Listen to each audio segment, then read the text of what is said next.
Halo guys, bertemu lagi dengan kami, kelompok 11. Pada kesempatan kali ini, kami ingin mempresentasikan mengenai poster kami, yang mana pada kali ini kita membahas cegah pinjaman online. Sebelumnya, perkenalkan, nama saya Muhammad Faris Matin, dan rekan saya Safira Hanun Ayudia. Oke guys, lanjut ke pembahasan. Pasti teman-teman tahu apa itu pinjaman. Mau itu pinjaman online atau pinjaman langsung. Nah, betul teman-teman. Pinjaman online muncul sebagai salah satu finansial yang menawarkan kemudahan akses pembiayaan secara cepat dan praktis melalui teknologi digital. Namun, dari sudut pandang ekonomi Islam, ada beberapa sebab yang mendasari munculnya pinjaman online, serta implikasi terkait dengan prinsip syariah. Oh iya teman-teman, tahu nggak apa sih penyebabnya? Nah, benar. Ada beberapa alasan penyebab munculnya pinjaman online. Yang pertama, ada keterbatasan akses ke pembiayaan konvensional. Banyak masyarakat, terutama yang tidak memiliki akses ke layanan perbankan, memanfaatkan pinjaman online sebagai alternatif karena prosedurnya lebih sederhana dibandingkan pinjaman bank. Yang kedua, kebutuhan mendesak. Banyak orang membutuhkan dana cepat untuk kebutuhan mendesak, seperti biaya kesehatan, pendidikan, atau kebutuhan sehari-hari yang tidak dapat segera dipenuhi secara konvensional. 3. Kemajuan teknologi finansial atau yang biasa kita sebut kemajuan fintech. Adopsi teknologi dalam sektor keuangan menciptakan ekosistem baru yang memungkinkan transaksi dan pinjaman dilakukan dengan lebih cepat tanpa memerlukan jaminan atau persyaratan yang rumit.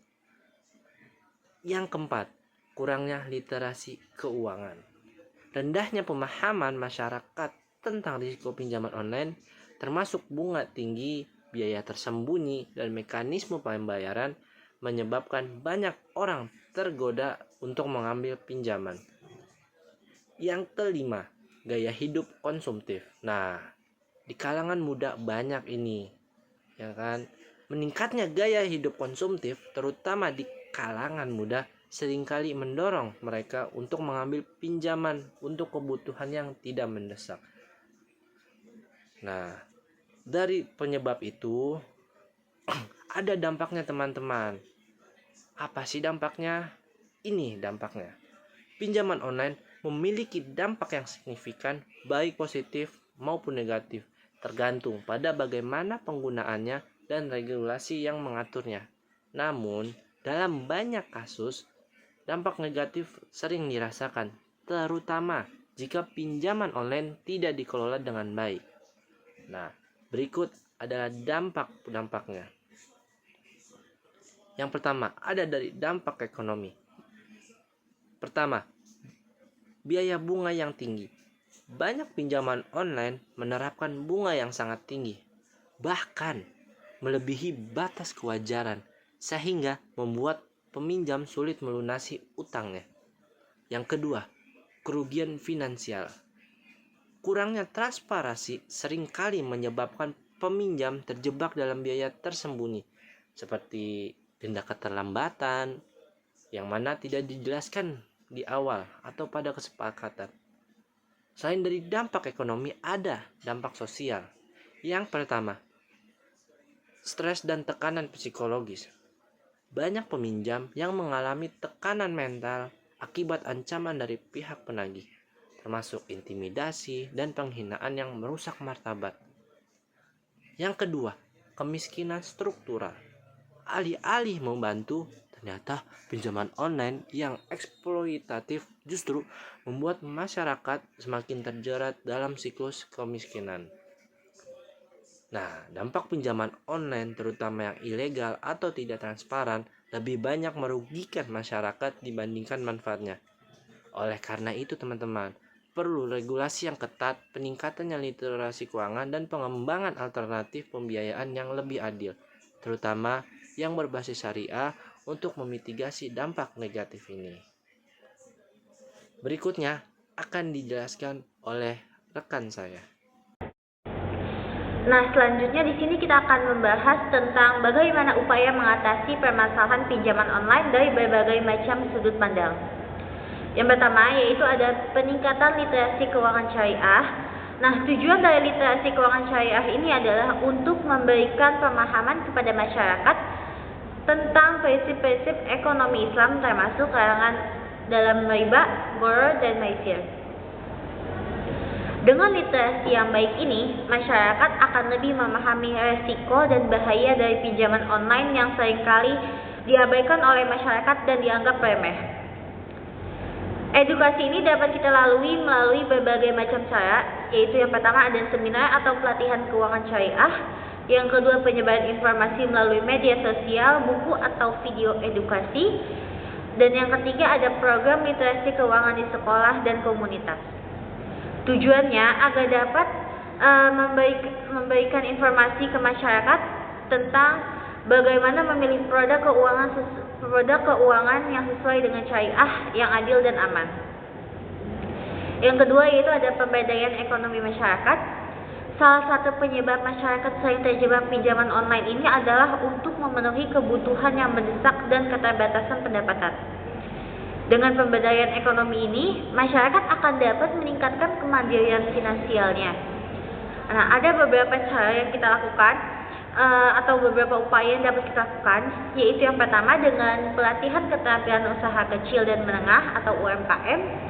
Yang kedua, pemberian akses modal usaha yang berbasis syariah seperti pinjaman tanpa bunga dari lembaga zakat atau wakaf. Yang ketiga, pembentukan koperasi berbasis syariah yang mendukung pengelolaan keuangan bersama. Dan yang keempat yaitu ada pemberdayaan perempuan dan komunitas untuk menciptakan sumber penghasilan alternatif. Selanjutnya yang ketiga yaitu ada regulasi dan penegakan hukum. Pinjaman online ini seringkali merugikan masyarakat karena praktiknya yang ilegal, seperti bunga yang tinggi dan intimidasi dalam penagihan. Oleh karena itu, regulasi dan penegakan hukum ini sangat penting. Ada beberapa cara yang dapat kita lakukan, yaitu yang pertama, pemerintah harus mengatur pinjaman online secara ketat melalui Otoritas Jasa Keuangan atau OJK dan BRI, yaitu Bank Indonesia.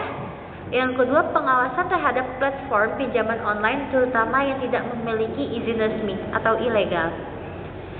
Yang ketiga, penindakan hukum tegas terhadap praktik ilegal seperti bunga yang melampaui batas wajar atau pelanggaran privasi. Dan ada juga edukasi masyarakat untuk memanfaatkan layanan pinjaman legal yang diawasi oleh pemerintah. Yang keempat, yaitu ada promosi gaya hidup Islami. Nah, gaya hidup Islami ini kan menekankan sikap qanaah ya, yaitu cukup, menghindari utang konsumtif dan mengelola keuangan secara bertanggung jawab. Upaya promosi ini dapat kita lakukan dengan kampanye hidup sederhana dan hemat melalui tokoh agama, media, atau komunitas Islam. Bisa juga dengan melakukan edukasi terhadap masyarakat tentang pentingnya tabungan dan investasi yang halal. Atau mungkin bisa juga kita lakukan dengan membentuk lingkungan sosial yang mendorong masyarakat untuk menghindari pinjaman-pinjaman berbasis riba. Nah, kita juga bisa meningkatkan kesadaran tentang solusi syariah seperti zakat, infak, dan wakaf untuk membantu masyarakat yang membutuhkan. Keempat strategi yang sudah kita bahas ini saling melengkapi dan dapat membantu mengurangi ketergantungan masyarakat terhadap pinjaman online yang berisiko. Sekaligus kita juga dapat membangun ekosistem keuangan yang lebih sehat dan sesuai dengan prinsip syariah. Maka dari itu, mari kita menerapkan prinsip hidup tenang itu bebas dari lilitan hutang, jangan terjebak rayuan pinjol, cerdas kelola uang, dan pilih jalan yang halal.